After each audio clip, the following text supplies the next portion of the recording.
व्याप्तं येन चराचरं तत्पदं दर्शितं येन तस्मै श्री गुरवे नमः।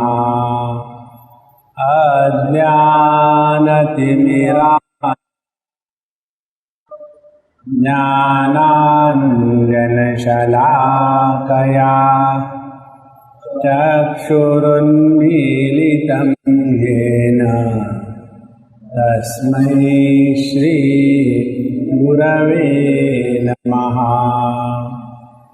गुरुर्ब्रह्मा गुरुर्विष्णुः गुरुर्देवो महेश्वरः गुरुरेव परं ब्रह्म तस्मै श्री गुरवे नमः। तस्मै श्री गुरवे नमः।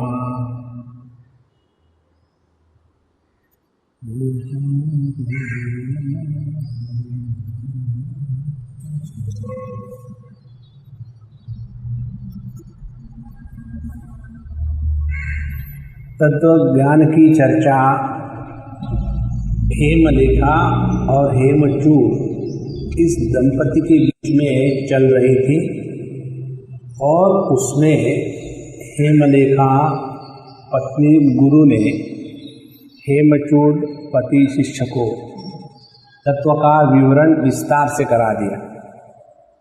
उसके बाद उसका नतीजा ये निकला कि यह संपूर्ण सृष्टि चिन्मय है और चैतन्य के सिवा चैत्य नाम की कोई वस्तु नहीं है।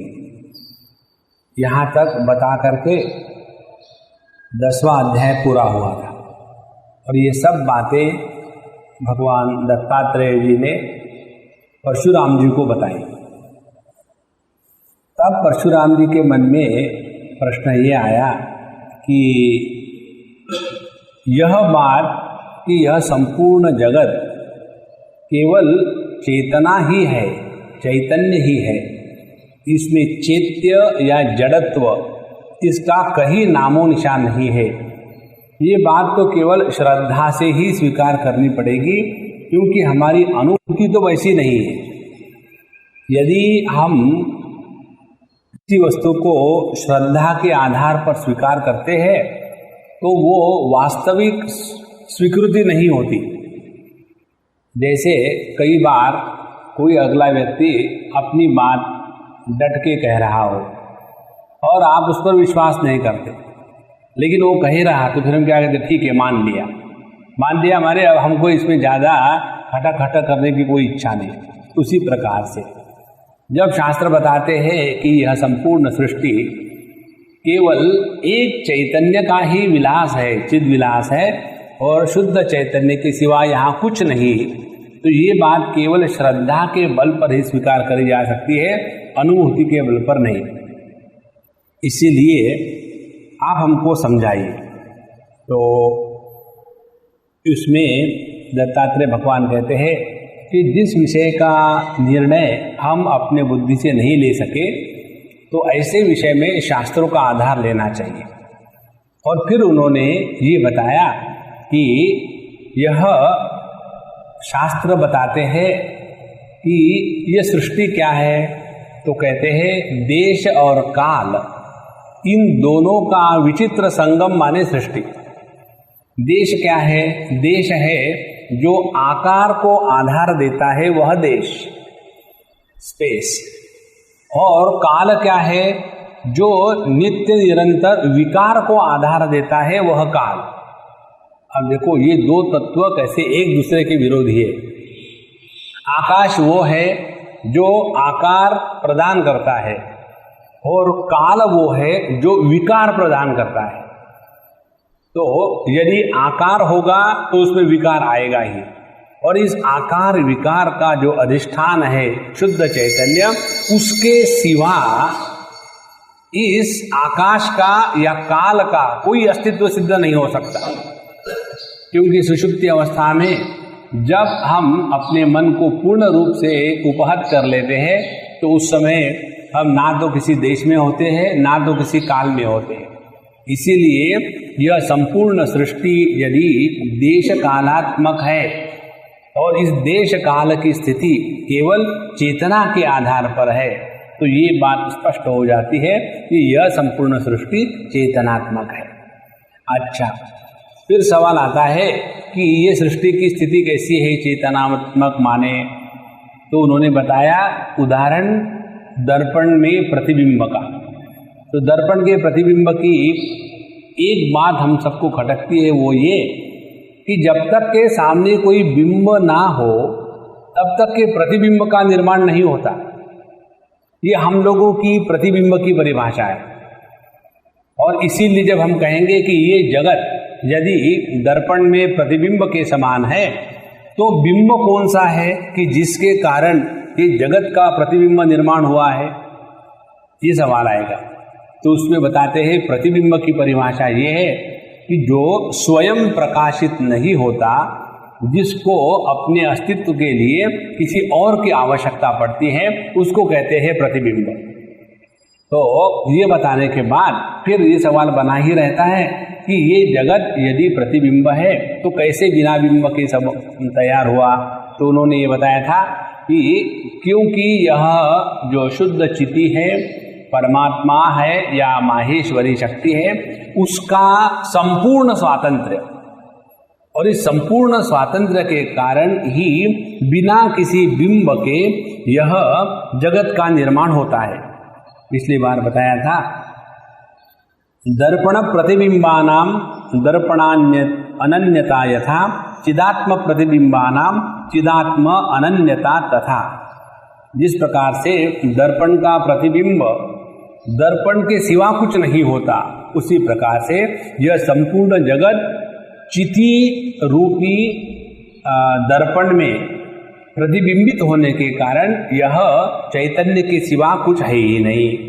अब दर्पणे प्रतिबिंबो ही बिंब हेतु निरूपितः चिते स्वातंत्र हेतु स्यात् प्रतिबिंबो ही जागतः। अब ये बताने के पश्चात उदाहरण देते हैं कि देखो हे राम, स्वसंकल्पात राम पश्य स्वात्मनि प्रतिबिंबतान भावान बिंब विना भूतान निर्निमित्त अवभासनात्। अब तुम देखो अपने जो सपना देखते हो, उस सपने में जो जो वस्तु व्यक्ति हम देखते हैं वो बिना बिंब का प्रतिबिंब है। देखो कितनी महत्व की बात है। जैसे हम लोग यहाँ बैठे हैं, आंखें बंद कर ली तो आंखों के सामने जो वस्तु है उसका प्रतिबिंब तो हमारे आंखों पर नहीं आ रहा है, हमारा जो रेटिना है उस पर नहीं आ रहा है। और फिर भी आंखें जब बंद कर लेते हैं और कल्पना करते हैं कि मैंने गाड़ी वहाँ पार्क करी है लेकिन चाबी निकाली कि नहीं निकाली, तो जब ये बात शुरू हो गई मन में तो गाड़ी का प्रतिबिंब, चाबी का प्रतिबिंब ये बिना बिंब के अपने आप निकल रहा है। यह बात यदि अपने मन की शक्ति की है तो जो शुद्ध चेतना है उसकी शक्ति की थी बात ही क्या करना। इसीलिए संकल्प एव स्वातंत्र्यम चिते रुच्छून मीर्यते असंकल्प दशायाम सा चिति स्वच्छैक रूपिणी। और ये क्यों संभव है? क्योंकि इस चैतन्य का या चिति का परम स्वातंत्र्य, और इस परम स्वातंत्र्य के कारण ही यह सब कुछ संभव है। और जहाँ यह चिति संकल्प का त्याग कर देती है तो फिर अपने शुद्ध स्वच्छ स्वरूप में आ जाती है। एवं इस प्रकार से चितेः विशुद्धिक रूपायाः सृष्टितः पुरा बृहत् स्वातंत्र्यम अभवत् संकल्पात्मकम एव तत्। और इसीलिए इस सृष्टि की निर्मित के पूर्व ये शुद्ध चेतना, शुद्ध चैतन्य निसंकल्प था, और इस शुद्ध चेतना में संकल्प की अपने स्वातंत्र से निर्मित जो हुई है उसके कारण यह जगत का निर्माण हुआ। ततएव एतत् समाभातम प्रतिबिंबात्मकम जगत बृहत् संकल्प सुस्थैर्यात् चिरम एतद् विभासते। और इस जगत के संकल्प की विशेषता क्या है कि यह इतना बड़ा है कि यह हमेशा स्थिर लगता है। जो वस्तु बहुत बड़ी होती है उसमें स्थैर्य नजर आता है। उदाहरण के लिए देखो, समझो आपके घर के बगल में एक इतना सा कोई ये जो आजकल कंस्ट्रक्शन चल रहे हर जगह में, थोड़ी बालू ला करके रख दी कॉन्ट्रैक्टर ने, तो वो इतनी रखी है। वो रखने के पश्चात फिर थोड़ा बारिश आया, एक दो ट्रक चले गए, तो कल तो इतना वहाँ सारा ढेर था और आज तो बहुत कम है, तुरंत समझ में आ जाता है। और यदि हिमालय पहाड़ हो और उसमें कितने सारे लैंडस्लाइड हो रहे हैं, उसमें कितनी सारी मिट्टी निकल रही है, लेकिन उसका आकलन कि वह घट रहा है ये नहीं होता। इसका मतलब ये नहीं कि उसमें नहीं हो रहा है सब कुछ। इसीलिए वस्तु की बृहत्ता के कारण जो वस्तु जितनी भव्य होगी उसमें उतने परिवर्तन हो रहे कि नहीं हो रहे हैं ये जल्दी समझ में नहीं आता। इसीलिए यह बृहत संकल्प परमात्मा का अत्यंत बड़ा होने के कारण स्थैर्य, इस संकल्प में स्थिरता दिखती है। और जो साधारणम जगत भाति पूर्ण स्वातंत्र हेतुतः अन्येषां तद अपूर्णत्वात् भाति असाधारणात्मना। अब देखो, जैसे हम लोग अपना सपना देखते हैं तो हमारा सपना स्वातंत्र के अभाव के कारण, कैसे स्वातंत्र का अभाव है, हम कौन सा सपना देखने वाले हैं इसका हमारे ऊपर या सपने के ऊपर हमारा कोई नियंत्रण नहीं है।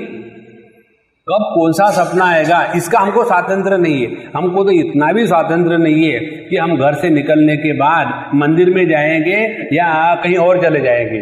निकले थे मंदिर में जाने के लिए, सामने देश पांडे मिले, चलो सुबह सुबह पोहे खा लेना। ठीक है, खा लेते हैं।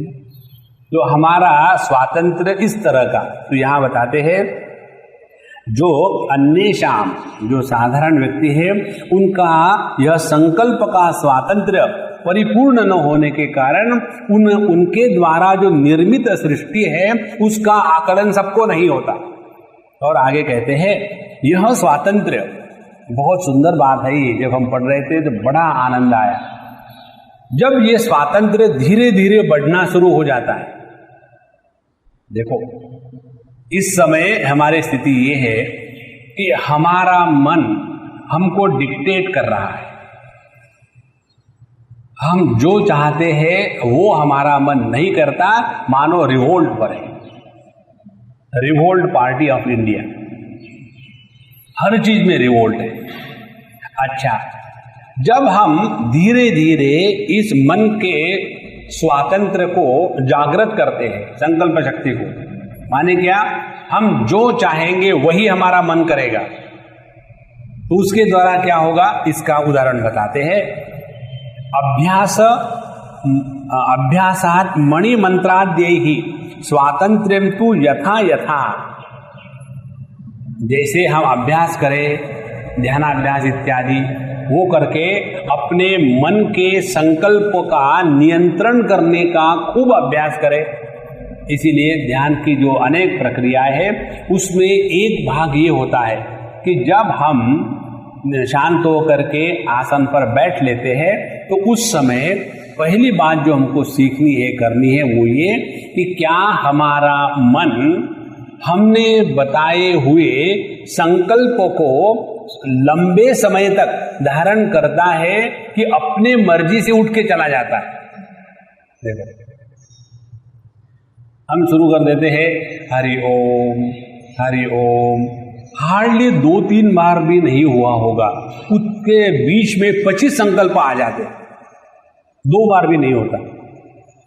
और फिर सोचते हरिओम हरिओम करने से क्या होगा, उससे तो अच्छा ये है कि let me contemplate on the nature of reality. Nature of reality cannot be contemplated because न तत्र मनो गच्छति, न वाग गच्छति, न चक्षु गच्छति। फिर क्या है, आप ऐसा करते, थोड़ा आलस आ रहा है, सो जाओ, 1 घंटे के बाद देखें। इस प्रकार से हमारा मन हमारी कही हुई एक भी बात नहीं मानता। तो यह जो मन हमारे साथ बिल्कुल नहीं रहता, उसको जब हम अपने अभ्यास के बल पर जब उसको अपने कब्जे में रखेंगे, अभ्यासात। दूसरी बात, मणि, भिन्न भिन्न प्रकार के पत्थर मिलते हैं योगियों के पास, और उन पत्थरों को रखो तो मन अपने आप काबू में आ जाता है। इसके बारे में हम आपको एक कथा बताएंगे। जो हमारे शिरडी के बाबा की पोथी पढ़ते हैं उनको पता है। एक बार ऐसा कुछ हो गया था कि उनका कोई भगत उनकी वो मस्जिद साफ सफाई कर रहा था, झाड़ू लगा रहा था। और जब झाड़ू लगा रहा था तो वहाँ एक उनकी ईंट रखी हुई थी, ऑर्डिनरी ईंट सबके लिए। और उस लड़के ने वो झाड़ू लगाते समय ईंट को उठाया, नीचे से साफ कर लिया, और जब नीचे रख रहा था तो ईंट टूट गई 2 टुकड़े में। अब जो संत महात्मा इतना वैरागी है, वो एक ईंट जब टूट गई 2 टुकड़ों में तो उन्होंने इतने रोए वो कि जैसे मानो उनके प्राण निकल गए। फिर उस ईंट के बारे में दूसरे स्थान पर हमने पढ़ा कि जब वो छोटे थे, जब अपने गुरु महाराज के साथ रहते थे, तो किसी ने उनके गुरु महाराज को वो ईंट फेंक के मारी थी, तो उनके यहाँ खून निकला था। तो उस समय उन्होंने वो ईंट अपने इस शिष्य को, बच्चे को दे दी थी, इसको रख लेना। और तब से उन्होंने पूरी अपने जीवन की योग साधना उस ईंट के साथ करी। वो कभी भी उस ईंट को नहीं फेंकते थे। तो ये है मणि सामर्थ्य। इसीलिए जो साधु संत अपने शक्ति के द्वारा किसी भी वस्तु में यह शक्ति निर्माण कर देते हैं कि उस वस्तु को अपने साथ रखे तो अपना मन अपने आप कंट्रोल में आ जाता है। दूसरी बात, तीसरी बात है मंत्राद्ययी, मंत्र शक्ति से भी हमारा मन अपने नियंत्रण में आ जाता है। तो जिस प्रकार से हम यदि ये किसी भी साधना के द्वारा धीरे धीरे धीरे धीरे अपने मंत्र का, अपने मन का यह जो घूमने का स्वभाव है उसको बंद कर दिया और अपने स्वातंत्र शक्ति को जागृत किया।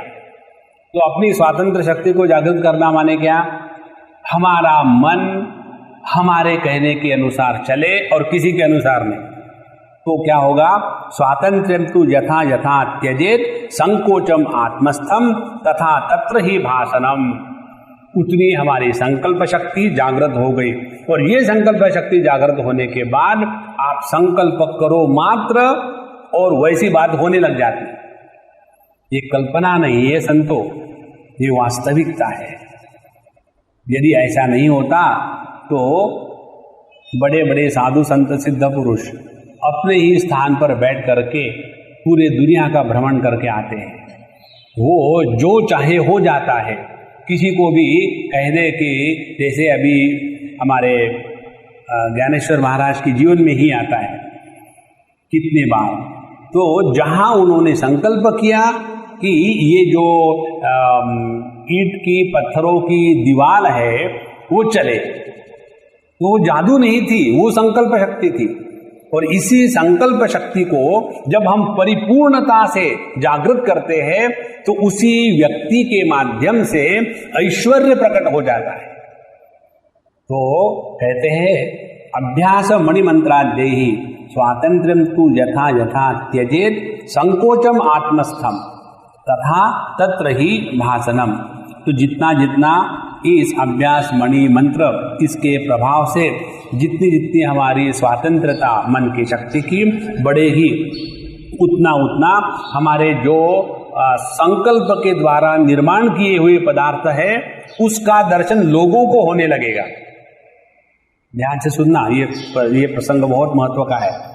इस समय हमारा स्वातंत्र्य शून्य है, इसीलिए जो हम सपना देखते हैं उस सपने को केवल हम ही देख सकते, दूसरे नहीं देख सकते।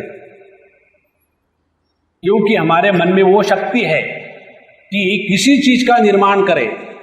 पंच महाभूत से लेकर के अनेक सूर्य तारे, अनेक ब्रह्मांड, उसमें अनेक जीव, ये सभी के सभी निर्माण करने की क्षमता हमारे मन में नहीं होती तो हम स्वप्न नहीं देख सकते थे।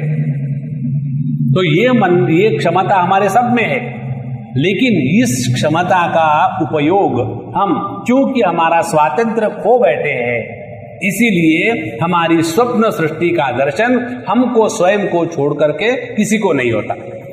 अब यदि हमने इस मन के शक्ति का जो स्वातंत्र है उसको यदि हमने बढ़ाना शुरू कर दिया धीरे धीरे, तो क्या हो जाएगा, हमारा सपना अब केवल हमको दिखता है, उसके बाद फिर हमारा सपना दूसरों को भी दिखने लग जाएगा।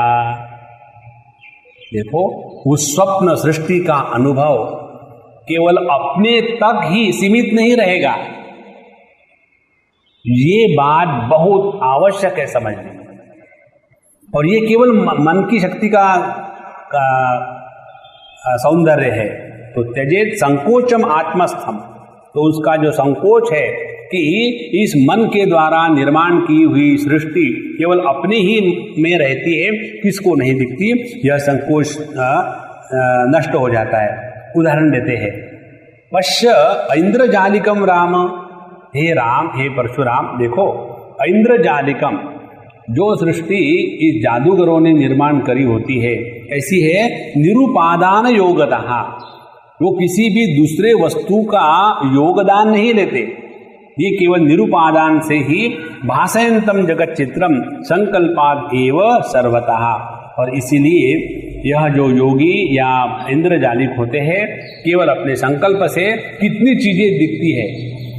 जैसे सामने रस्सी पड़ी हुई है, हमको याद है जब हम छोटे थे तो एक बार हम कहीं जा रहे थे, तो वहाँ हम हो गए शायद कोई क्लास 4 में या क्लास 3 में, तो उससे हमको अभी भी याद आता है उसका।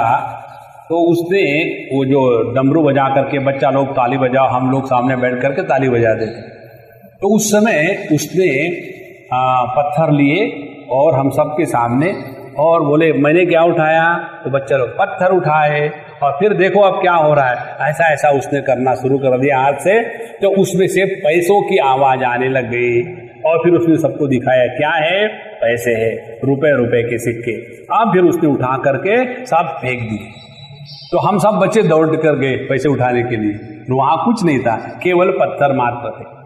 तो यह जिसको हम कहते हैं किसी की दृष्टि बांधना इत्यादि, तो ये केवल संकल्प शक्ति का प्रयोग है।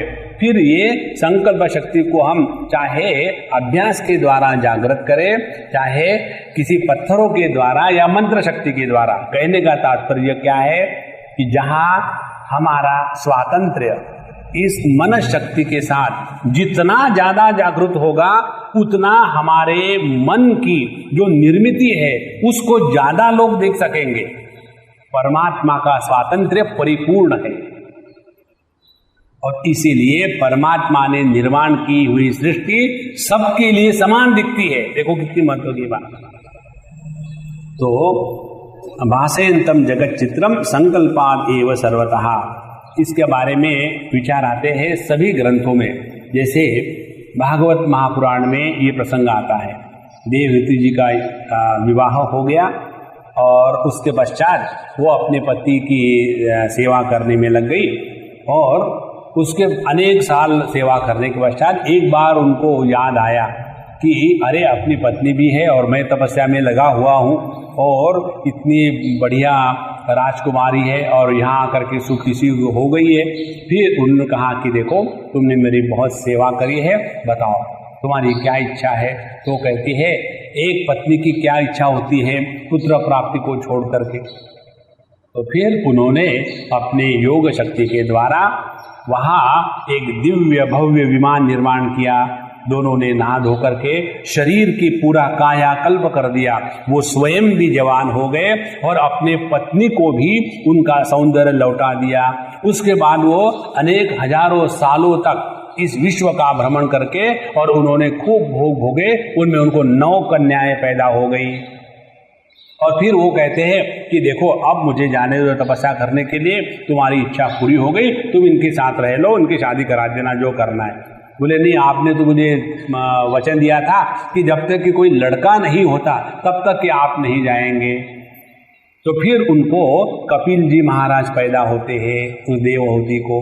और ये जो सब प्रसंग है ये कोई कहानी नहीं है अली बाबा और चिराग की, यह सत्य है, क्योंकि संकल्प सृष्टि में ये सब कुछ संभव है। तो साधारणं स्थिरं स्वार्थ क्रियारहं भूय एव तु स्वात्मनि उप संचरे जगत एवं विभासते। तो यह जो इंद्रजालिक है, जिसने इस माया की इंद्रजाल की सृष्टि को निर्माण किया है, जब सब लोगों के साथ उसका एंटरटेनमेंट हो गया और उसके बाद वो सभी का सभी अपना ही किया निर्माण किया हुआ जगत अपने आप में संकल्प में फिर समा लेता है। उसी प्रकार से यह संपूर्ण सृष्टि इस महेश्वर के एक स्वातंत्र्य संकल्प के कारण संभव है। आगे उदाहरण लेते हैं। योगिनः पश्य सृष्टिं ताम पूर्ण स्थैर्य समावृताम योगिनस्तु मितत्वेन सृष्टिर्बाह्या विभाविता। अब ये दूसरा सिद्धांत, जो बड़े बड़े योगी हो गए, जैसे एक बात आती है कि एक बार त्रिशंकु नाम के राजा थे भगवान रामचंद्र जी के ही कुल में, तो उनको ये हो गया कि मैं सदेह स्वर्ग को जाऊं इसी देह को लेकर के, लेकिन वो तो संभव है नहीं। तो उन्होंने अपने गुरु महाराज जो थे वशिष्ठ जी, उनको पूछा, तो वशिष्ठ जी ने कहा नहीं ये संभव नहीं है, स्थूल देह को लेकर के स्वर्ग में जाना अलाउड नहीं है और हम गलत काम नहीं करते। ये जब बात सुनी तो उनमें वशिष्ठ जी में और अपने विश्वामित्र जी में हमेशा झगड़ा रहा। उन्होंने कहा मैं तुम्हारे लिए स्वर्ग निर्माण करूंगा, समझ क्या रखा है, और उस त्रिशंकु को बुलाया और उन्होंने अपने शक्ति के द्वारा स्थूल देह को लेकर के स्वर्ग में भेजा। स्वर्ग में जब उनको भेजा तो वहां से इंद्र ने उनको धक्का मार के निकाल दिया, बड़े आए मृत्यु लोक का देह लेकर के निकल जाओ। जब वो निकले स्वर्ग से तो उस समय उन्होंने अपने विश्वामित्र जी ने, जैसे बच्चे खेलते हैं स्टैचू, उसी प्रकार से उनको वहां स्टैचू बना करके लटका दिया, इसीलिए वो त्रिशंकु लटक रहे बीच में। और फिर उनके लिए कहते हैं कि उन्होंने प्रति सृष्टि निर्माण करी। तो यह जो प्रति सृष्टि निर्माण करी, इसकी और भगवान की सृष्टि निर्माण करने की विशेषता और विविधता क्या है? एक ही है।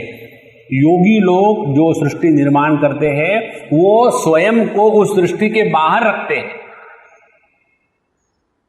वो उस सृष्टि में इंक्लूड नहीं होते। ये बात कहते हैं योगिनः मितत्वेन सृष्टिर बाह्या विभाविता, क्योंकि योगियों का सामर्थ्य, उनका स्वातंत्र्य परिपूर्ण नहीं होता, उनमें काफी मात्रा में स्वातंत्र्य आ गया है, लेकिन उनमें 100% स्वातंत्र्य न होने के कारण उनकी सृष्टि जो है केवल बाहर ही दिखती है। और अमितत्वा सृष्टियम चिन्नाथस्यांतरम एव ही अतएव चिदात्मा व्यतिरेकात् असत्यता। और यह जो परमात्मा तत्व है, इसका या शुद्ध चिति है या त्रिपुरा देवी है या माहेश्वरी है, भिन्न भिन्न शब्दों का प्रयोग किया है। यह जो शुद्ध चैतन्य चिति है, इसका स्वातंत्र्य पूर्ण होने के कारण यह संपूर्ण सृष्टि इस चेतना के अंदर है, बाहर नहीं। जैसे संपूर्ण प्रतिबिंब उस दर्पण के अंदर होता है, बाहर नहीं होता, उसी प्रकार से। और दर्पण के अंदर का प्रतिबिंब कैसा है? वह दर्पण ही प्रतिबिंब के रूप में उपलब्ध हो रहा है। उसी प्रकार से यह शुद्ध चेतना ही इस जगत के रूप में उपलब्ध हो रही है। और इस प्रकार से जब विचार करेंगे तो क्या निश्चय हो जाता है? ये हो जाता है कि अतएव विचारेण असत्यताम याति नान्यथा। इस प्रकार से जब हम विचार करेंगे तो यह जो संपूर्ण सृष्टि है, इसका आधार केवल शुद्ध चेतना है। और जो वस्तु अपने ज्ञान में, अपने चेतना में इंक्लूड नहीं होती, उसका कोई अस्तित्व नहीं होता। इसीलिए जिस भी वस्तु को हम है के रूप में स्वीकार करते हैं, वह वस्तु निश्चित रूप से चेतना के द्वारा ही प्रकाशित होती है। इसीलिए प्रकाश और अस्तित्व ये दो बातें नहीं है, एक ही है। जो सत्य है अस्तित्व, वही प्रकाश है चित। इस प्रकार से बताने के बाद अब यह सत्य और असत्य, इसकी परिभाषा देते हैं। सत्यम स्वभावम नो मुंचेत असत्यम तम परित्यजेत जगत पश्य भार्गवैतद स्वभावात् अति चंचलम। अब सत्य और असत का विवेक बताते हैं। सत्य क्या है? सत्यम स्वभावम न मुंचेत, सत्य वो है जो अपने स्वभाव का त्याग कभी नहीं करता, और असत्य क्या है कि जो अपने स्वभाव का त्याग करता है। जगत पश्य भार्गव एतत्, हे भार्गव, हे परशुराम जी, देखो ये जगत कैसा है। इस जगत में दो चीजें स्पष्ट रूप से दिखने को मिलती है। कौन सी? एक तो सत्यासत्य विभागेन भासेते सर्वतो अखिलम प्रतिबिंब आदर्श भानम इव तत्प्रविचारय। अब कैसे देखें तो विचार करो, कैसे विचार करो? जो प्रतिबिंब है दर्पण में उसको देखो। तो दर्पण के प्रतिबिंब की सुंदरता क्या है? दर्पण का जो पृष्ठ भाग है वह अचल है, वह अपरिवर्तनीय है, और उस दर्पण के अंदर में जितने प्रतिबिंब है वो नित्य निरंतर बदलते रहते हैं। इस उदाहरण को समझने के लिए एक जो मन में दुराग्रह बैठा है उसको निकालना है। कौन सा? कि दर्पण का प्रतिबिंब तो बिंब के कारण होता है, तो यदि बिंब हिल रहा है तो दर्पण का प्रतिबिंब हिलता है। इस प्रकार से मत समझना ये है कि अनेक प्रकार के प्रतिबिंब आ जाने के बाद भी उस दर्पण के स्थैर्य में कोई हानि नहीं होती।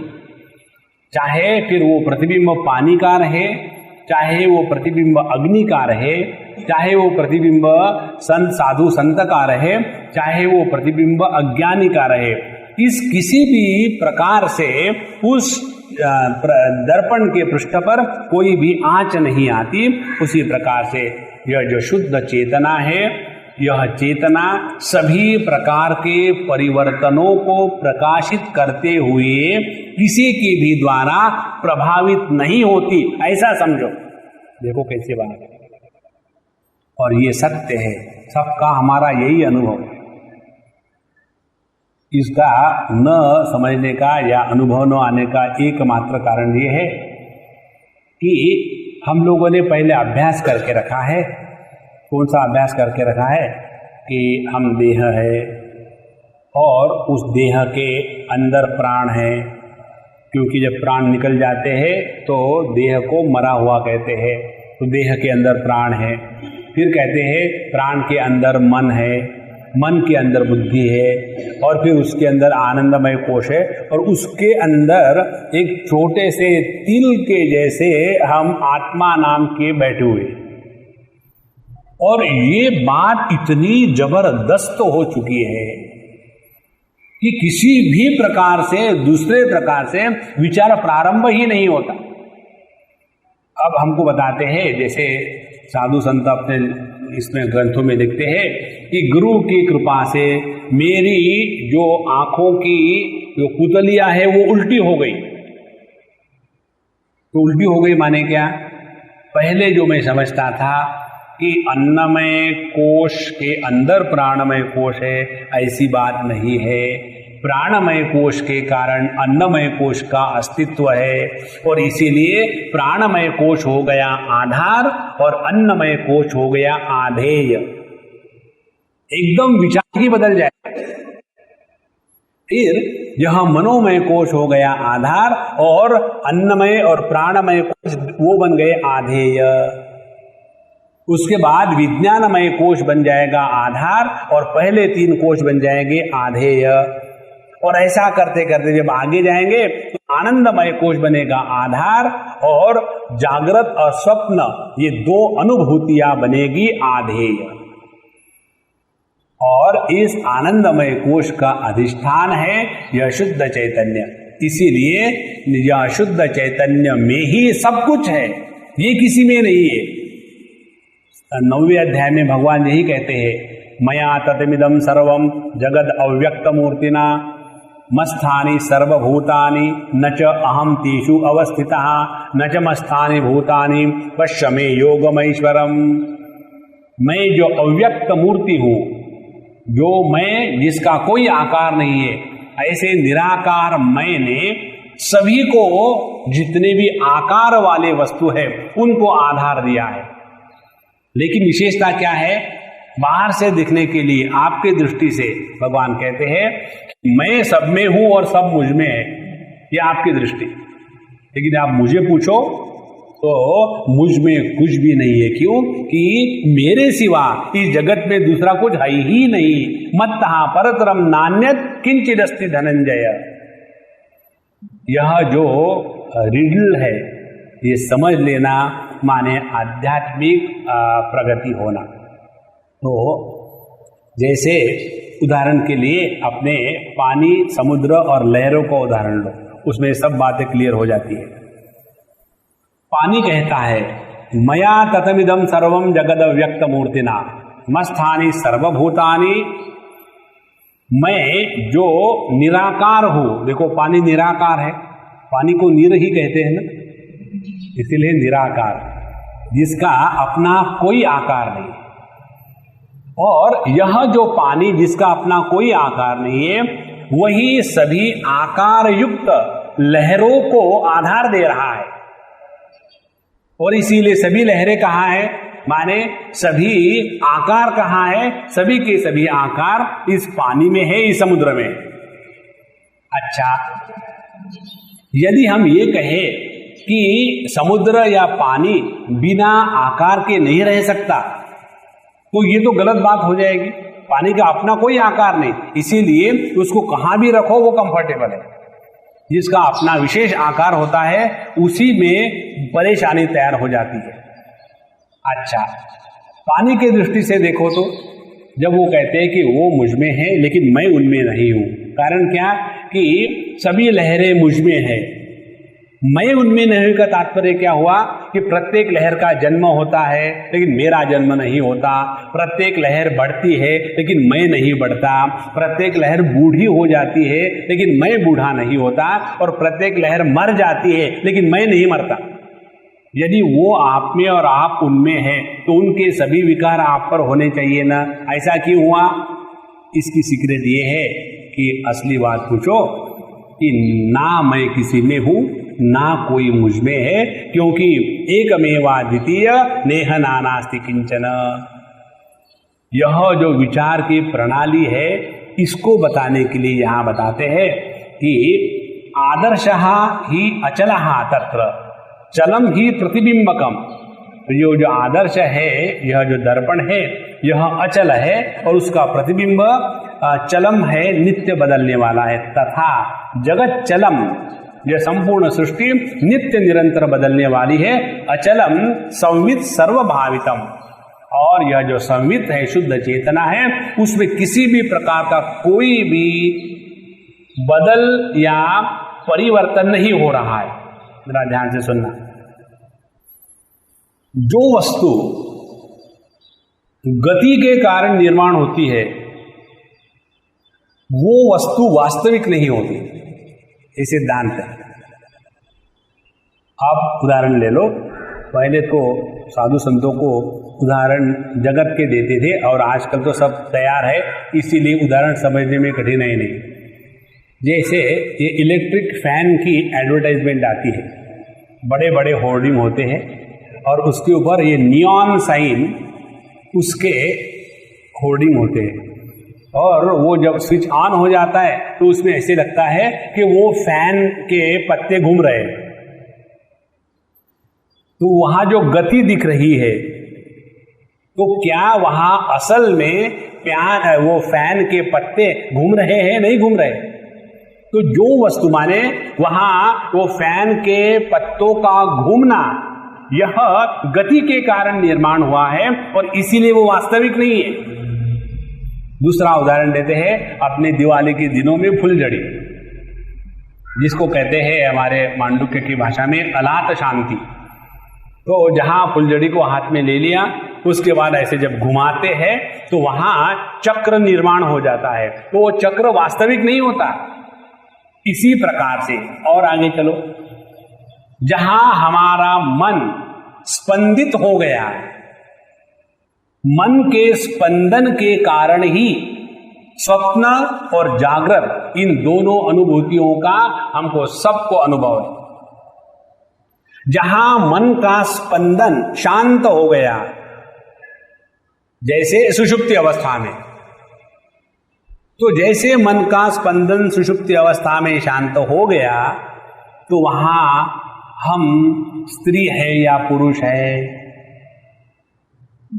हम जवान है या बूढ़े हैं, वहाँ हम हिंदू है या मुसलमान हैं, वहाँ हम ठाणे में हैं या बम्बई में हैं, कलयुग में हैं या सत्ययुग में हैं, इस सभी का सभी एक क्षण में समाप्त हो जाता है जहाँ इस मन का स्पंदन शांत हो गया। इसीलिए यह संपूर्ण सृष्टि मन के स्पंदन के द्वारा निर्मित हुई है। और सिद्धांत का क्या था, जो वस्तु गति के कारण निर्माण होती है वो वास्तविक नहीं होती। तो जिस वस्तु को हम कल्पना के द्वारा निर्माण करते हैं, कल्पना क्या है, इस मन की गति।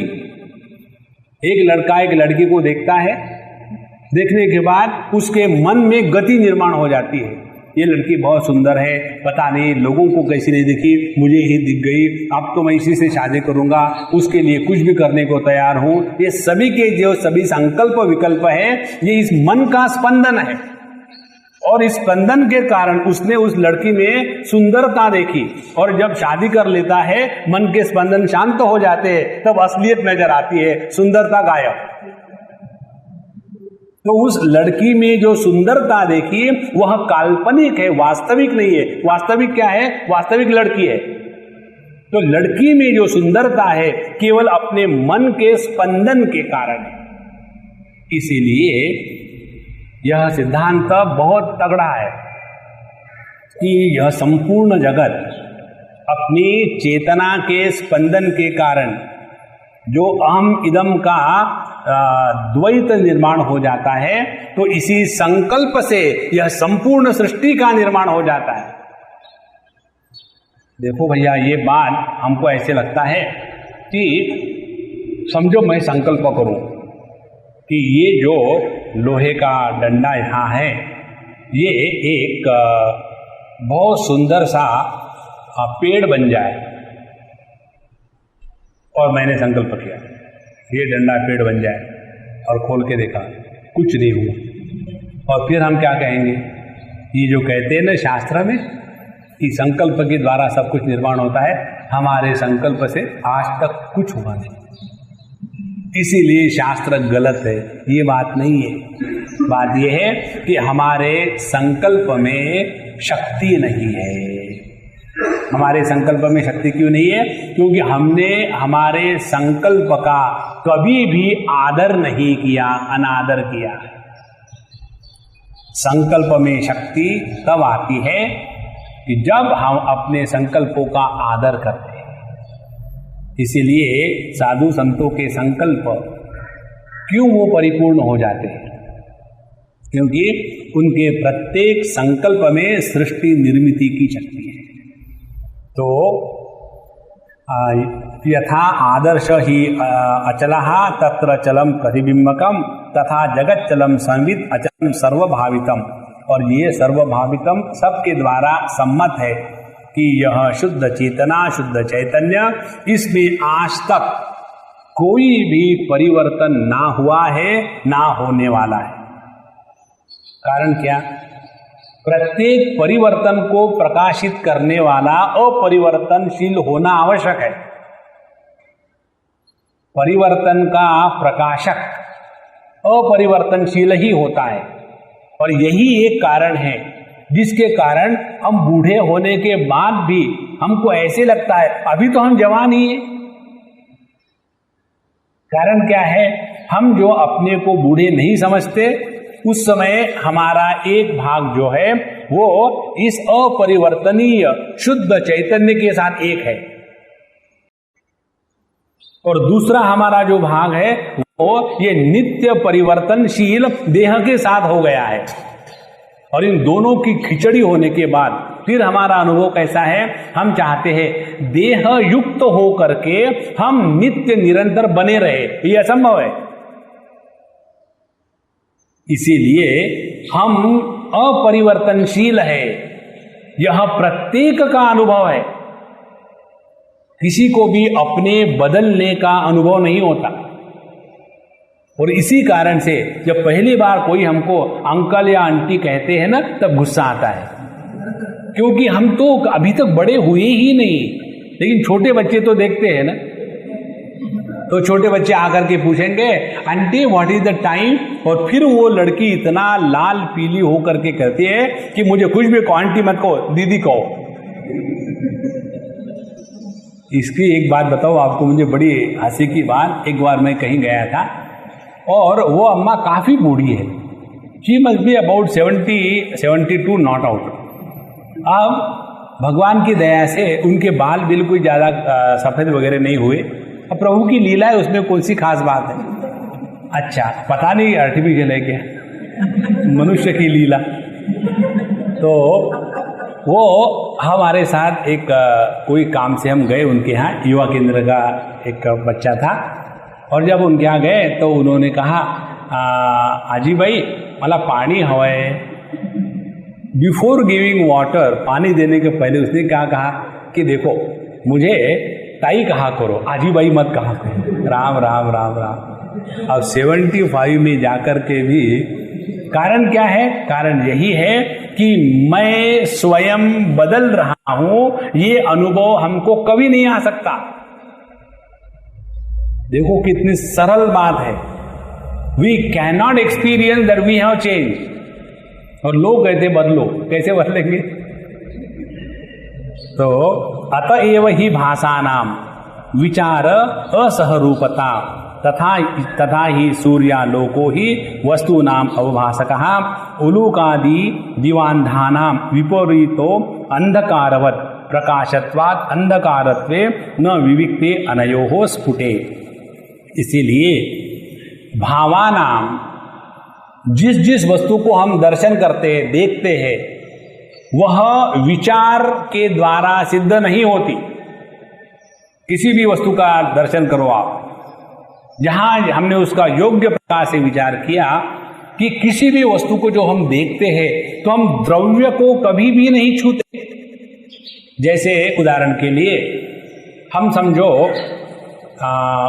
किसी भी वस्तु का भोग करते हैं, तो भोग हमेशा द्रव्यात्मक नहीं होता, भोग होता है केवल गुणात्मक। कैसे? एक उदाहरण दे ताकि ये स्पष्ट हो जाए। समझो हमने रसगुल्ला खाया, वो मीठा है कि नहीं मीठा है। अब ये मिठास, ये गुण है कि द्रव्य है? यह तो गुण है, यह द्रव्य थोड़ी है। तो हमको ऐसे लगता है कि जब हमने उस रसगुल्ले को अपनी जिह्वा पर रखा तब हमको रसगुल्ला खाने का अनुभव आया नहीं। यदि वो रसगुल्ला गर्म होगा तो जिह्वा को चटका लगेगा, तो हमने उष्णता, इस गुण को हमने ग्रहण किया है। यदि वो मीठा होगा तो उसका जो मीठापन है, इस गुण को ग्रहण किया है। हम द्रव्य को ग्रहण नहीं करते। यदि वो पुराना फटा हो, उसमें दुर्गंध आ रही हो, तो जब मुंह में रखेंगे तो हमको उसकी दुर्गंध, ये भी गुण है। तो किसी भी वस्तु का अनुभव हमेशा गुणों के माध्यम से होता है, द्रव्य के माध्यम से नहीं। अब ये होने के बाद दूसरी बात, ये जितने गुणों का प्रकाशन होता है, प्रत्येक गुण का प्रकाशन केवल चेतना के प्रकाश में ही होता है। और जहां चेतना का प्रकाश अभिव्यक्त नहीं हो रहा है, वहां गुणों का ग्रहण नहीं होता। जैसे आदमी समझो बीमार है, तो बीमार होने के बाद जितने अपने टेस्ट बड्स है वो सब खराब हो जाते हैं। उनको खाने के लिए कुछ भी दे दो तो उनको टेस्ट ही नहीं आता। इसीलिए प्रत्येक वस्तु का ग्रहण केवल गुणात्मक है और गुणों का प्रकाशन शुद्ध चेतना के द्वारा होता है। और जब तक के यह चैतन्य के द्वारा प्रकाशित और अधिष्ठित नहीं होती, तभी तक किसी भी वस्तु का अस्तित्व सिद्ध नहीं हो सकता। इसीलिए यहां कहते हैं कि अत एव ही भावानाम विचार असहरूपता तथा ही सूर्यालोको ही वस्तु नाम अवभासकः। जैसे जब तक के कोई बाहर की वस्तु सूर्य प्रकाश में नहीं हो, तब तक के उस वस्तु के उपलब्धि को हम नहीं स्वीकार कर सकते। लेकिन यदि कोई उल्लू के जैसा दीवांध हो, यथा उल्लूकादि दीवांधानाम, जो उल्लू होते हैं उनको दिन को नहीं दिखता। अरे उनको दिन को नहीं दिखता, इसका तात्पर्य क्या है? क्या प्रकाश नहीं है? नहीं है, प्रकाश तो है, लेकिन उनके लिए नहीं है। कारण क्या? कि उनके आंखों से चेतना की दृष्टि के रूप में अभिव्यक्ति नहीं हो रही है। तो एक के लिए प्रकाश है और दूसरे के लिए प्रकाश नहीं है। तो प्रकाश का होना न होना किस पर आधारित है? उस पर कि जब हमने इस सूर्य प्रकाश को अपने चेतना के माध्यम से प्रकाशित किया, प्रमाणित किया और फिर उसके अस्तित्व को ग्रहण किया। इस प्रकार से जगत के किसी भी भाव का अस्तित्व जब तक कि वो अपने चेतना के प्रकाश के द्वारा प्रकाशित नहीं होता तब तक स्वीकार नहीं करते। और इसीलिए इस जगत में बड़ी विचित्र बातें दिखती है, जैसे एवं विषम कस्यचित् स्यात् अविषम कस्यचित् भवेत्। वही वस्तु किसी के लिए विष है, किसी के लिए विष नहीं है। यदि वस्तु विष ही होती तो उसके द्वारा प्रत्येक व्यक्ति मरना ही चाहिए था, लेकिन ऐसा नहीं होता। हम एक व्यक्ति को जानते हैं, अभी है नहीं, वो मर गए। बड़ी विचित्र बात, वो बहुत ही मदिरा पान करते थे और उनकी मदिरा पान करने की क्षमता इतनी हो गई थी कि उनको नीट यदि लीकर दे दी जाए तो भी उनको नशा नहीं चढ़ती थी। फिर वो क्या करते थे, उन समय हम बच्चे थे, हम देखते थे उनके कैसे वो रहते हैं। बहुत अमीर घर के, पैसे की कोई कमी नहीं। तो वो ये जो छिपकली होती है, छिपकली को मार करके पानी में उबाल करके उसके बाद लीकर में मिला करके पीते थे 1-2 ग्लास, तब जाकर के उनको थोड़ी नशा आती थी। कुछ दिनों के बाद वो भी खत्म हो गए। उसके बाद फिर वो बड़े बड़े सांप या कोबरा पकड़ करके अपने को डसवाते थे, लेकिन वो कोबरा उसको डसने को तैयार नहीं। देखो, अब जो कोबरा किसी को डसे तो मर जाए, और ये महात्मा ऐसे हो गए थे कि इनको वो डसे वो मर जाए। तो जो वस्तु एक के लिए विष है, दूसरे के लिए विष नहीं है। तो यही तो इस जगत की असत्यता है, यह सत्य नहीं है। अन्यथा यह संपूर्ण सबके लिए एक जैसा होना चाहिए। सिमिलरली दूसरी बात कहते हैं, एवं विषम कस्यचित् स्यात् अविषम कस्यचित् भवेत्। मनुष्यादेहे प्रतिघात करी भित्ति ही लक्ष्यते योगी नाम गुह्यकादी नाम प्रतिघात लक्षणा। जो दीवाल है, उस दीवाल में से हम थोड़ी जा सकते हैं, हमको तो दीवाल को लांग करके या बगल से जाना पड़ेगा। लेकिन जो अनेक शक्ति से युक्त है, जैसे योगी नाम गुह्यकादी नाम, जो योगी है उनको दीवाल नहीं रोक सकती, वो तो चाहे कहीं से निकल जाए। एक बहुत बड़े संत हो गए जिनका चित्र बद्रीनाथ जी के मंदिर में है। उनका नाम है सुंदर दास बाबा, और ऐसे बैठे हुए हैं और उनके जटाओं पर चारों तरफ बर्फ पड़ा हुआ है और ये मस्त है, बिल्कुल बिना कपड़ों के बैठे हुए। ऐसा बताते हैं कि वो इस जमाने में अपने बंबई के बाबुलनाथ टेम्पल है वहाँ थे, एकदम फक्कड़ महात्मा, कौन उनको रोक सकता है। तो वो वहाँ गए एक बार, तो वहाँ के ट्रस्टियों ने देखा महात्मा जी अच्छे लगते हैं अपने मंदिर के लिए, जैसे ये अच्छा नंदी है अपने मंदिर के सामने रखने के लिए दिए। तो उन्होंने कहा उस महात्मा जी को कि महात्मा जी अब यहाँ से मत जाओ। तो उन्होंने उनकी तरफ देखा, बोले कुछ नहीं, महात्मा लोग कम बोलते। तो फिर उन्होंने सोचा ट्रस्टियों ने कि शायद ये भाग जाएंगे, इसीलिए उनको एक कमरे में बंद करके ताला लगा दिया ताकि भाग न जाए। और महात्मा शांत। दूसरे दिन सुबह आए देखने के लिए महात्मा जी का क्या हाल है। तो महात्मा जी चौपाटी से नहाकर आ रहे। तो उन्होंने कहा आपको तो बंद करके रखा था और आप चौपाटी से नहा करके आ रहे। बोले हाँ मुझे तो अंदर रहना चाहिए था। उनके सामने अंदर चले गए, तो अंदर से बोलते देखो मैं अंदर हूँ, अब करोगे क्या। तो यह जो दीवाल है हम सर्वसाधारण व्यक्ति के लिए सॉलिड चीज है जिसमें से हम नहीं जा सकते, वही वस्तु योगी या गुह्यक इत्यादि जो जीव है, प्राणी है, उनके लिए इसका कोई मतलब नहीं। अब बताओ, ये जो दीवार है ये सॉलिड है कि लिक्विड है? इसीलिए बताते हैं दूसरा उदाहरण, तीसरा उदाहरण, कालो देशश्च दीर्घो यहाँ मनुष्यादि प्रभावितः स एव विपरीतो वै देवानाम योगिनाम अपि। हमारे लिए देश और काल जो बहुत लंबा लगता है, योगियों के लिए देश काल की लंबाई एकदम बदल जाती है। अभी हम गए थे देवगढ़, वहाँ एक शंकरगिरी नाम के बहुत बड़े संत हो गए, भगवान दत्तात्रेय के उपासक थे और बचपन से ही सिद्ध पुरुष थे। वो पढ़े लिखे नहीं थे, इसीलिए अच्छे थे। और बहुत महत्व की बात है, पढ़ने लिखने के बाद आदमी का अहंकार बड़ा जागृत हो जाता है, क्योंकि हमको अंग्रेजी आती है, यही उसमें बाकी कुछ नहीं। अच्छा, तो एक बार उनको कहीं जाना था, सभी लोगों ने कहा कि चलो उस मंदिर में जाते हैं। तो बोले मैं तो कभी गाड़ियों में बैठता नहीं हो, आप लोग बस में बैठ चलो और चलो तो सही। और सब लोग बस में निकले और जब वहाँ जाते हैं तो ये महात्मा 50 मील कैसे पहुँचे प्रभु जाने, उनको रिसीव करने के लिए गाड़ी में कोई तकलीफ तो नहीं हुई। तो जो देश काल सर्वसाधारण व्यक्ति के लिए इतना लंबा चौड़ा और कष्टदायक होता है, वही देश काल इन साधु संतों के लिए, योगियों के लिए कुछ मतलब नहीं रखता।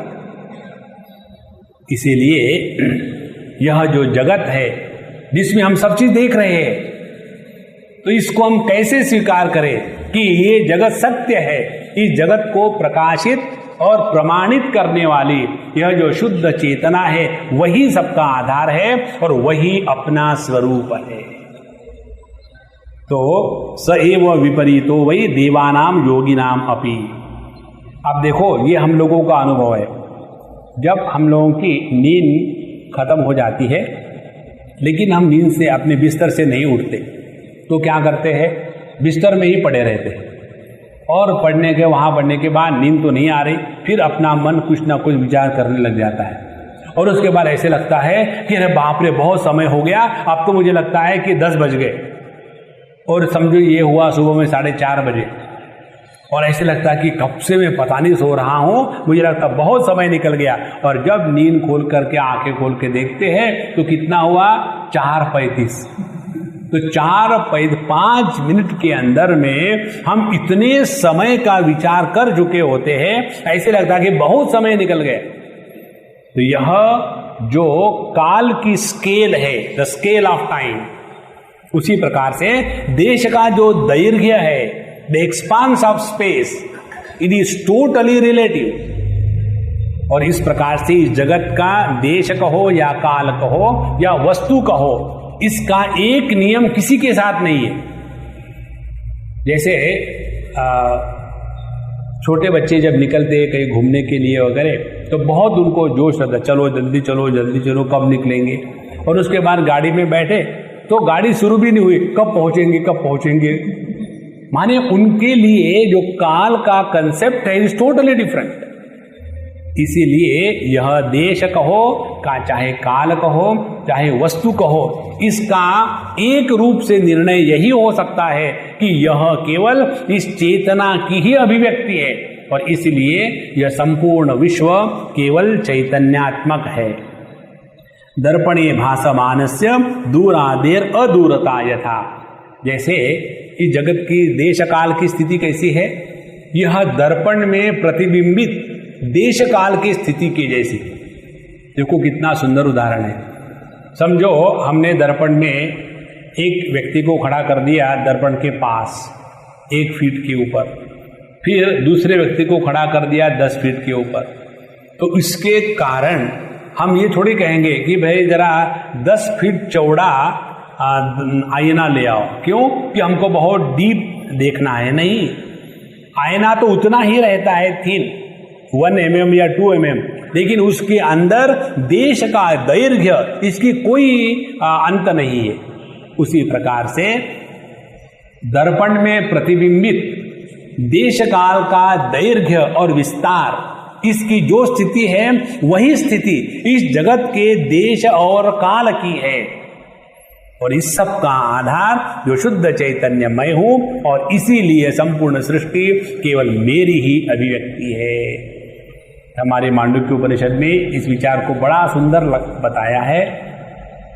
वो तो व्यक्तित्व को स्वीकार ही नहीं करते। परमात्मा की स्थूल जगत में जो अभिव्यक्ति है उसको वैश्वानर कहते हैं। परमात्मा की सूक्ष्म जगत की जो अभिव्यक्ति है उसको तेजस या हिरण्यगर्भ कहते हैं। और परमात्मा की कारणात्मक जो अव्यक्त है उसको कहते हैं प्राज्ञ या ईश्वर। और यह परमात्मा की शक्ति परमात्मा से भिन्न नहीं है, और इसीलिए चाहे वो शक्ति अव्यक्त रहे, सूक्ष्म व्यक्त रहे या स्थूल व्यक्त रहे, ये सभी के सभी इनका अस्तित्व यह चेतनात्मक परमात्मा के कारण है। और इसीलिए संपूर्ण सृष्टि केवल चैतन्यमय है। इसमें जीव जगत ईश्वर पाप पुण्य जन्म मरण ये सब झमेले एक क्षण में खत्म हो जाते हैं। इसीलिए जब तक हमारी दृष्टि स्थूल देह को मैं लेकर के चलेगी तभी तक सृष्टि के निर्मिति के बारे में मन में प्रश्न आएंगे।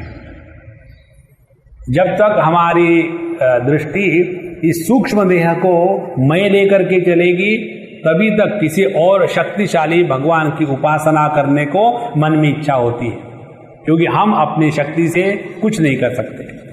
और जब हम अपने इस कारण शरीर या आनंदमय कोश के साथ तादात्म्य करके रहते हैं तब हमको लगता है मेडिटेशन करके परमात्मा की प्राप्ति होगी। ये तीनों भी केवल अपने उपाधि की परिच्छिन्नता को सत्य स्वीकार करने के कारण है, अन्यथा नहीं। तो यहाँ मूल रूप से यही हमको बताया जा रहा है कि यह औपाधिक जगत यह केवल शुद्ध चेतना का ही आविष्कार है। उसके बाद कहते हैं तथा एव अस्य स्वभावोपि विचारेण स्थिरी भवेत् अतः आश्रय रूपेण विना नास्ति ही किंचन। इसलिए संपूर्ण जगत जब तक के इस चेतना का आधार है तभी तक इस जगत की स्थिति है। जैसे जब तक के दर्पण है तभी तक उसके प्रतिबिंब का अस्तित्व है। जहां दर्पण को हटा दिया वहां उसमें का प्रतिबिंब अव्यक्त को प्राप्त हो गया। उसी प्रकार से यह संपूर्ण सृष्टि का मूल आधार केवल एक ही शुद्ध चैतन्य तत्व है और वह अपना आपा है। और इसके लिए किसी की सर्टिफिकेट की जरूरत नहीं है। और जितना हम अपना ध्यान इस तत्व के तरफ रखेंगे उतना जगत की समस्याएं समाप्त हो जाएगी, उतनी मन के राग द्वेष की समस्याएं समाप्त हो जाएगी, उतनी ध्यानाभ्यास में जो प्रयत्न है उस प्रयत्न का शैथिल्य हो जाएगा। और जितना प्रयत्न का शैथिल्य होगा वहां परमात्मा की स्वाभाविक अभिव्यक्ति होगी। इस प्रकार से कहते अतः आश्रय रूपेण विना नास्ति ही किंचन यद अस्ति इति भाति तत्तु चितिरेव महेश्वरी। इसीलिए वॉट एवर इज, जो कुछ है उसको जब तक प्रकाशित नहीं किया जाता है तब तक कि उसके अस्तित्व की सिद्धि नहीं होती। और यह प्रकाश ही सबको अस्तित्व देता है। और ये शुद्ध प्रकाश चिति महेश्वरी एवं जगत चिदात्मक रूपम ते सम्यक ईरितम। इस प्रकार से है परशुराम जी, हमने आपको स्पष्ट रूप से बताया कि यह जो जगत है यह केवल चैतन्यात्मक है। यह जगत जड़ रूप नहीं है। इस जगत का जो जड़त्व है ये हमने अपने आप को जड़ के साथ मिला के रखा है, इसलिए हुआ है। इसमें अब हमने 11 अध्याय पूरे किए हैं। इस प्रकार से अपना निर्णय जब भगवान दत्तात्रेय जी ने अपने शिष्य परशुराम जी को बता दिया तो उसके बाद परशुराम जी बात करते हैं अपने गुरु महाराज से, कहते हैं एवं दत्तात्रेय मुखात् जगत तत्वं निशम्यतु पप्रच्छ भार्गवो भूयः संदेह कलिलांतरः। ये सब सुनने के बाद गुरु महाराज से भार्गव परशुराम जी के मन में संदेह का कल्लोल हो गया। देखो कैसी सुंदर बात है। सुना था इसलिए कि अंतःकरण से सब कुछ संदेह निकल जाए, और उन्होंने सब सुनने के बाद संदेह और बढ़ गए, क्योंकि देह के साथ तादाद में है, इसीलिए संदेह तैयार हो गए। तो उन्होंने इसीलिए भूयः भार्गवः पप्रच्छ, फिर भार्गव जी ने उन्होंने गुरु महाराज से दत्तात्रेय से पूछा, भगवान संस्कृतम प्रोक्तम भवता जागतम ननु, हे भगवान आपने जो जगत के बारे में बताया कि यह संपूर्ण जगत केवल चेतनामय है, इसमें जड़त्व का नामो निशान नहीं है, यह संपूर्ण विश्व केवल चैतन्य मात्र है, यह हमने आपके मुख से सुना। तथापि ब्रवीषि भगवन तत् तथा एव न च अन्यथा, और आपने जो बोला वो झूठ कैसे हो सकता है? माने माना थोड़ी है हमने, आपने जब कहा झूठ थोड़ी बताएंगे आप अपने शिष्य को, तो वो ऐसा ही होगा, उसमें मुझे कोई शंका नहीं। फिर भी तथापि कुत एतद्धि भाति सत्यात्मकम सदा, फिर ये जगत मुझे सत्य रूप से क्यों प्रतीत हो रहा है? अभी अभी तो हमने आपसे सुना है कि ये जगत सत्य नहीं है, केवल चैतन्य ही है सत्य, और यह चैतन्य को यदि देखो तो जगत में सत्यता है, और जगत में जड़ता का दर्शन हो रहा है, परिवर्तन का दर्शन हो रहा है, और परिवर्तन के कारण जो निर्मिति है उसका दर्शन हो रहा है, तो वो मिथ्या है, वो सत्य नहीं है। यह आपने जो बताया सुना मान भी लिया, लेकिन हमारा अनुभव तो ये है कि ये नित्य परिवर्तनशील जगत सत्य है। अब देखो इस वाक्य में नित्य परिवर्तनशील जो है वो सत्य नहीं होता, तो ये कहते हैं यह जो नित्य परिवर्तनशील जगत है ये तो हमको ठोस लग रहा है, सत्य लग रहा है। कुतः वा अन्य ही बुद्धिमद्भिः सत्यत्वेन विनिश्चितम, और ऐसी बात नहीं कि केवल मैं ही कर रहा हूं, बड़े बड़े इंटेलिजेंट लोग वो भी यही कहते हैं कि ये जगत सत्य है। तो त्वत्तः श्रुतम चापि भूयः भाति में सत्यवत् कुतः, यदि आप कहते हैं कि इसको केवल जान लो, ये संपूर्ण जगत केवल चेतनात्मक है, हमने जान लिया, आपने अभी भी तो कहा हमने तो जान लिया, लेकिन हुआ कुछ नहीं। देखो ये बड़ी विचित्र बात है। कई बार जैसे हमको लगता है कि ये इतनी बात सरल है, बता दी और हमने तो मान लिया, हाँ स्वामी जी आप जो कहते हैं संपूर्ण जगत चेतनात्मक है, मान लिया, लेकिन अनुभव तो नहीं आ रहा है। ये मानना ये न मानने के बराबर।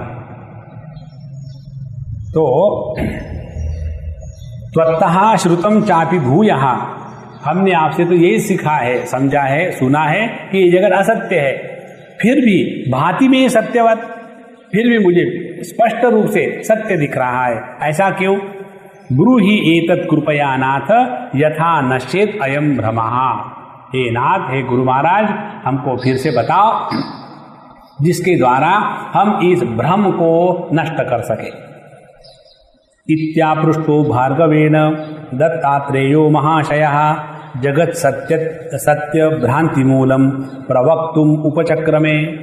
इस प्रकार से जब भगवान दत्तात्रेय जी ने सुना भार्गवेन पृष्ठ, जब उन्होंने अपने शिष्य भार्गव से सुना इस प्रकार से, तो उन्होंने जगत सत्य भ्रांति मूलम, जगत को सत्य रूप से स्वीकारने की जो भ्रांति है उसका मूल क्या है उसके बारे में प्रवचन करना शुरू कर दिया।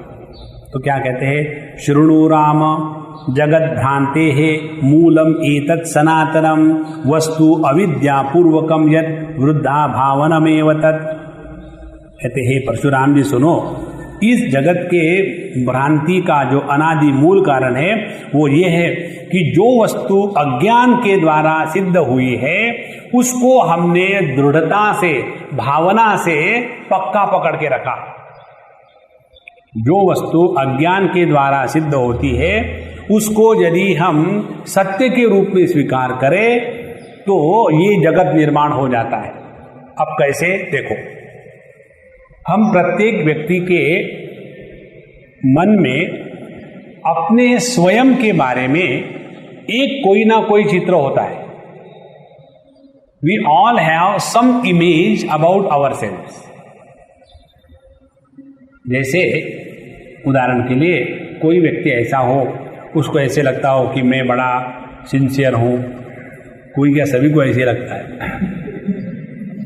मैं बड़ा सिंसियर हूं और मैं सभी का भला चाहने वाला हूं, मैंने आज तक किसी का बुरा नहीं किया और मैं तो लोगों के लिए अपनी जान देने को तैयार हूं, इसीलिए उनके साथ स्ट्रिक्ट रहता हूं और मैं इतना अच्छा. ये अपना अपने बारे में ओपिनियन. पब्लिक को पूछो, यदि ऐसा ओपिनियन नहीं होता तो अपने शेषन महाराज वो काहे को खामो खाम वहाँ उतरते. हाँ, ये कहने के लिए ठीक है कि हमने भी ट्राई किया था, उसके लिए ठीक है, लेकिन अपना जो स्वयं के बारे में चित्र है वह चित्र सभी के द्वारा स्वीकृत नहीं होता. और उसके बाद ये दो चित्रों में जितनी तफावत होगी, इन दो चित्रों में जितना ज्यादा अंतर होगा उतने ज्यादा दुखी हम होते हैं. देखो कितनी सुंदर बात है. अब ये सिद्धांत सब जगह लगा लो. एक लड़का एक लड़की, लड़की को लगता है कि मेरे जैसी कोई सुंदर है ही नहीं, लड़के को लगता है कि मेरे जैसे इंटेलिजेंट कोई है नहीं, और दोनों अकड़ के बैठते हैं और दोनों की शादियां नहीं होती. इसीलिए अपने किसी भी एक भावना को जब हम पकड़ के बैठते हैं तो उसको फिर हम सत्य स्वीकार करना शुरू कर देते हैं. अब इसका दूसरा उदाहरण ले लो. यदि हम किसी भी एक झूठ को 10 बार 100 बार दोहराए तो उसमें सत्यत्व की प्रतीति होने लग जाती है. और इसी चीज को लेकर के अपने महान भारत का राजनीतिज्ञ लोग उसका फायदा उठा रहे हैं. और एक ही चीज को 1000 बार दोहराओ और उसके कारण ये सब गड़बड़ घोटाला तैयार है. इसीलिए वस्तु अविद्यापूर्वकम यद हृदा भावनम एवतद पश्यति आत्मानम अविज्ञायम स्वात्म बुद्धिम शरीर के क्व मास रुधिर अस्थिनि क्व चिदात्मा अति निर्मला. अब स्ट्रेट अवे ये अपने पॉइंट पर आते हैं. ये देह मैं हूं, यह केवल अविद्या के द्वारा ही सिद्ध हो सकता है. यदि होता या यह देह यदि मेरा होता, तो जैसे ये कार मेरी है, तो ये कार मेरी है माने क्या, जब मैं चाहूं तब इस कार को जहां ड्राइव करके ले जाऊं. ये देह यदि मेरा होता तो जब मैं चाहूं तब नींद से उठ जाऊं. कहाँ होता है? यदि ये देह मेरा होता है और मैं होता है तो कौन व्यक्ति ऐसा चाहता कि वो रोगी बने? लेकिन देह में रोग आते हैं. यदि देह मैं हूं, यदि देह मेरा है, तो किस व्यक्ति को चाहे, कौन व्यक्ति चाहेगा कि हम रोगी बन जाए? लेकिन होते जरूर है. कारण क्या?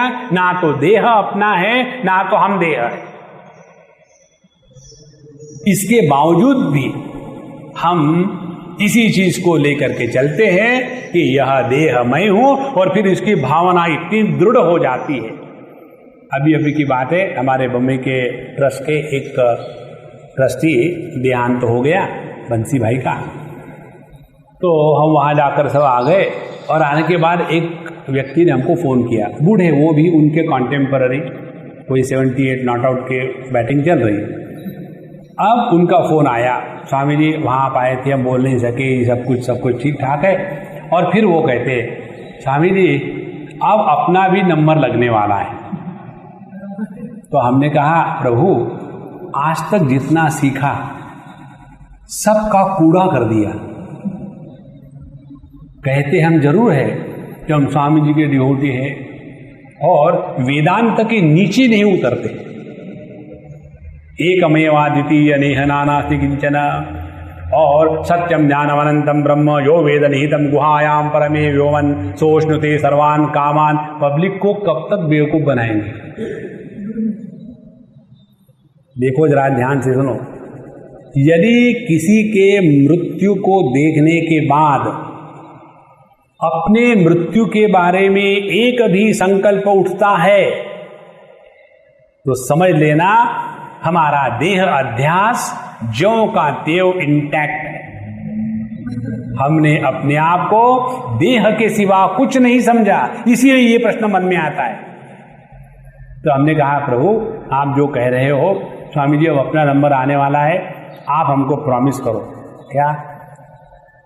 ऐसी बात अपने मुख से एक बार भी मत निकालना। तुम नहीं मर सकते, ट्राई करके देखो। लेकिन क्योंकि अनेक जन्मों के संस्कार उसी को लेकर के हम सत्संग में जाते हैं, सुनते हैं, सुनाते हैं और घूम फिरा करके फिर आकर के वही मैं देह हूं इसी भावना में रहना शुरू कर देते हैं। तो हम लोगों का सत्संग में जाना और बच्चों का फंटेसी लैंड में जाना कोई फर्क नहीं है। यहां हम आकर के मजा आता है इसलिए आते हैं, वहां बच्चे दुखी होने के लिए थोड़ी जाते हैं। तो यह सत्संग के द्वारा योग की स्थिति प्राप्त होने के स्थान पर हम यहां ये साधनालय नहीं, ये भोगालय शुरू कर दिया है। और इसका एकमात्र कारण है असत्य वस्तु को सत्य स्वीकार करने के बाद उसको इतनी भावना का आधार दिया है। इसीलिए कहते हैं भगवान कि पश्यन् आत्मानम अविज्ञाय, अपने स्वरूप को न जान करके आत्मानम अविज्ञायम स्वात्म बुद्धिम शरीर के, इसी शरीर को लेकर के मैं देह हूं, ये आत्मबुद्धि ऐसी तगड़ी हो गई है। इस आत्मबुद्धि से निकलने के लिए शरीर को लेकर के जब तक कि हम सूक्ष्म चिंतन और व्यवहार नहीं बदलेंगे तब तक कि हम आध्यात्मिक जीवन जी रहे हैं। दिल बहलाने के लिए गालिब ख्याल अच्छा है, वास्तविकता नहीं है। तो कैसे पता चले कि हम इस देह के अध्यास को त्याग करके ऊपर उठने के लिए साधना कर रहे? कैसा पता चले? एक, देह को लेकर के जो विचार है उनका समर्थन और उनको कभी भी विचार को महत्व न देवे। कोई स्त्री है, कोई पुरुष है, कोई ब्राह्मण है, कोई क्षत्रिय है, कोई वैश्य है, कोई हिंदू है, कोई मुसलमान है, ये सब बातें पॉलिटिशियन लोगों को करने दो, उनको तो जीना ही है ना। भगवान को तो सभी को जिलाना है, तो उनके लिए ये विषय छोड़ दो।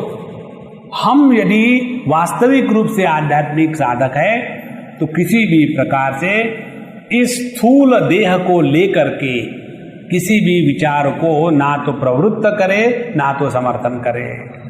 और जितना ये करते रहेंगे उतना धीरे धीरे देह को लेकर विचार कम हो जाएंगे। दूसरी बात, दूसरी साधना, जगत के किसी भी घटना को लेकर के ऐसा क्यों, ये प्रश्न मन में नहीं आना चाहिए। कई बार देखो ना, जगत में देखते हैं, समझो किसी के यहाँ कुछ हो गया अच्छा बुरा, शादी विधि हो गई और शादी होने के बाद तुरंत 2-3 महीने में समझो लड़की का डेथ हो गया, लड़के का डेथ हो गया, और फिर हम लोगों को बुलाते हैं वहाँ सेलिब्रेट करने के लिए। फिर हम लोग चले जाते हैं और फिर प्रश्न पूछते हैं, स्वामी जी ऐसा क्यों? तो फिर हम उस समय भी हमको हंसी आती है, ऐसा क्यों? मैंने थोड़ी किया, मुझे पूछ रहे हो ऐसा क्यों? ना तो मैं मारने वाला हूं, न हन्यते हन्यमाने शरीरे, हंता चेत मन्यते हंतुम, हतश्चेत मन्यते हतम, उभौ तौ न विजानीतः नायम हन्ति न हन्यते। इस प्रकार से जगत की किसी भी घटना को लेकर के अपने मन में एक क्षण के लिए भी विक्षेप न निर्माण होवे, तब जाकर के हम इस स्थूल देह के अध्यास से उठने का सिंसियरली प्रयत्न कर रहे हैं। देखो कितनी महत्व की बात। इसलिए जगत का समझदारी के साथ त्याग करना है। 2 बात हो गई। तीसरी बात, इसको कैसा इम्प्लीमेंट करें? बहुत सिंपल बात है। कौन सी? किसी भी चीज को सीरियस मत लो। जगत के किसी भी चीज को सीरियस नहीं लेना माने क्या? माने जैसे हम वेदांत के ज्ञान को नहीं लेते वैसा, है ना? कितने बार हमने सुना है, लेकिन सीरियसली लिया क्या? और हम बताएं आपको, हम यदि सीरियस होकर के यहाँ आते ना कि आप लोग इस ज्ञान के द्वारा प्रभावित होकर के, जैसे हेमलेखा के ज्ञान के द्वारा प्रभावित होकर के शुद्ध तत्व में स्थित हो गया, इसी प्रकार से सब ठाणे की पब्लिक रियलाइज हो जाएगी हमारे प्रवचन से। इस भ्रांति को लेकर के यदि हम आते तो आज तक थाने में भर्ती हो जाते। तो हम भी आने वाले हल्के फुल्के और आज भी सुनने वाले हल्के फुल्के, सब हल्का फुल्का चल रहा है, कोई चक्कर ही नहीं कहीं। सत्य है प्रभु, ये सत्य है। इसी को कहते हैं भगवान की लीला। और जितना हम इस जगत के अपने जीवन की प्रत्येक घटना को लेकर के हल्का फुल्का रहेंगे, उतना हमने इस जगत को तिरस्कृत किया है। अब देखो ऐसे, जब किसी के यहाँ कुछ अच्छा बुरा हो जाता है, कोई समस्या आती है और हमको यदि कोई पूछने को आ जाए, तो हम दूसरे की समस्याओं का समाधान बड़ी सुंदरता से दे सकते हैं, बहुत सुंदरता से, प्रत्येक व्यक्ति। लेकिन वही समस्या जब अपन के जीवन में आ जाती है तो सब गड़बड़ घोटाला जाला। कारण क्या है? कारण ये है कि जब समस्या दूसरे के जीवन में होती है तो हम उस समस्या को दूर रह करके, उसके द्वारा प्रभावित न हो करके, विचार के द्वारा उस समस्या में कोई दम नहीं है ये समझ सकते हैं। अब यही सिद्धांत तो अपने जीवन में लगाओ। जब अपने जीवन की समस्याओं को लेकर के हम जब अपने ही जीवन की समस्याओं को दूर रह करके आकलन करें, उस समस्या के द्वारा प्रभावित न हो, तो पता चलेगा इस जगत में किसी भी समस्या का निर्माण तब हो जाता है कि जब हम उस समस्या को पूर्ण कुंभ के साथ उसका आगमन स्वीकार करते हैं कि न तत्र सूर्यो भाति, आ जाओ। जगत की कठिनाइयों की शक्ति हमारे वीकनेस से खींची जाती है। The strength of the worldly problems is borrowed from the weakness inherent in us. यदि हम इस जगत के किसी भी वस्तु व्यक्ति को लेकर के अपने को परेशान नहीं होना, इसको पकड़ के रखें, देखो जगत अपने स्थान पर रहता है। अन्यथा इसी जगत में रहते हुए साधु संत कैसे हंस सकते थे? ऐसा नहीं कि साधु संतों की दुनिया दूसरी होती है, इसीलिए वहां केवल हंसना ही हंसना है और हमारी दुनिया पागल खाने की है, वो रोना ही रोना है। नहीं, तो पश्य आत्मानम अविज्ञाय, हमने अपने स्वरूप को न जान करके स्वात्म बुद्धिम शरीर के, और इस शरीर में हमने आत्मबुद्धि कर लिए। और फिर कहते क्व मांस रुधिर अस्थिनी, यह मांस, यह खून, यह हड्डियां, ये अपवित्रता की पराकाष्ठा। और क्व चिदात्मा अति निर्मला, परमात्मा की परिभाषा क्या है? जो अहेय है और इसीलिए जो अनुपादेय है। 2 बातें, जिसका तिरस्कार नहीं हो सकता अहेय, जिसका त्याग नहीं किया जा सकता वो परमात्मा है। अब देखो, इस स्थूल देह के साथ हम 24 घंटे में कितने घंटे रहते हैं? हार्डली 6-8 घंटे, हमेशा नहीं रहते। स्वप्नावस्था में नया देह फ्रेश मैन्युफैक्चर कर लेते हैं। मुझे अभी तक पता नहीं, क्योंकि मुझे वैसा अनुभव नहीं। बूढ़े लोगों को जो सपने पड़ते हैं उसमें जो स्वप्न की अनुभूतियां होती है, तो उनको ऐसे लगता है क्या कि मैं बूढ़ा होकर के सपना दिख रहा हूं? और जो छोटा बच्चा सपना देखता है तो उसको सपना देखते समय जो सप्त पुरुष है वो मैं छोटी उम्र का हूं ऐसा भी नहीं लगता, वहां उम्र रहित अनुभूति है। तो जहां हम स्वप्न में हैं तो स्थूल देह का हमने त्याग किया है। यदि ऐसा नहीं होता तो अश्वत्थामा जाकर के द्रौपदी को पुत्रों को नींद में नहीं मार सकता था। कारण क्या? उस समय स्थूल देह के साथ कोई तादात्म्य नहीं। तो जिसका त्याग हम एक बार भी कर सके वो सत्य नहीं है, और जिसका त्याग कभी हो नहीं सकता वही सत्य है। आप देखो, जो जागृत स्वप्न सुषुप्ति इन तीनों में किसी के भी कारण जो जिसका अभाव नहीं होता वही सत्य है। तो जागृत का अभाव स्वप्न में, स्वप्न का अभाव सुषुप्ति में, सुषुप्ति का अभाव जागृत स्वप्न में, लेकिन इन सब में जो जागृत स्वप्न के भावात्मक स्थिति में भी है और जो सुषुप्ति के अभावात्मक स्थिति में भी है। इसीलिए तत्व की अनुभूति के लिए उपदेश करते हैं शास्त्र, अन्य देव तद विदितात् अविदितात् अधि। तत्व ज्ञात और अज्ञात के परे है। जागृत स्वप्न के ज्ञात जगत को जो प्रकाशित कर रहा है और सुषुप्ति के अज्ञात जगत को जो प्रकाशित कर रहा है वो ज्ञात अज्ञात के परे है, और वही तत्व नित्य उपलब्ध है। जो अभाव में है वो तत्व है जिसका कभी अभाव नहीं हो सकता। इसीलिए पश्य आत्मानम अभिज्ञाय स्वात्म बुद्धि शरीर के क्व मास रुधिर अस्थिनि क्व चिदात्मा अति निर्मला। और यह चैतन्य चिदात्मा अत्यंत निर्मल है। अत्यंत निर्मल का तात्पर्य क्या है? निर्मलता किसको कहेंगे? जिसमें किसी भी दूसरे पने की गंध नहीं, उसको निर्मल कहते हैं। मल हमेशा द्वैत का ही होता है, और सबसे ज्यादा निर्मल क्या होगा? केवल एक। जहां एक को छोड़ करके दूसरा नहीं, वही निर्मल तत्व है। इसीलिए जगत में जब तक के ज्ञाता ज्ञान ज्ञेय भेद की त्रिपुटी बनी है तब तक के हम अनिर्मलता में है। तो यह शुद्ध परमात्मा तत्व जो चिदात्मा अति निर्मल है, वहां यह हड्डी मांस इसकी गंदगी कहाँ है? फिर भी हम इसको ऐसा क्यों स्वीकार करते हैं? यह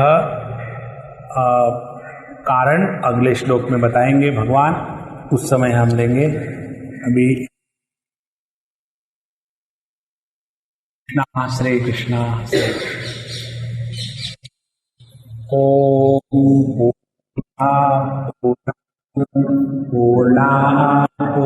पूर्णमुदच्यते पूर्णस्य पूर्णमादाय पूर्णमेवावशिष्यते। ओम शांति शांति शांति। हरि ओम। श्री गुरुभ्यो नमः। हरि ओम।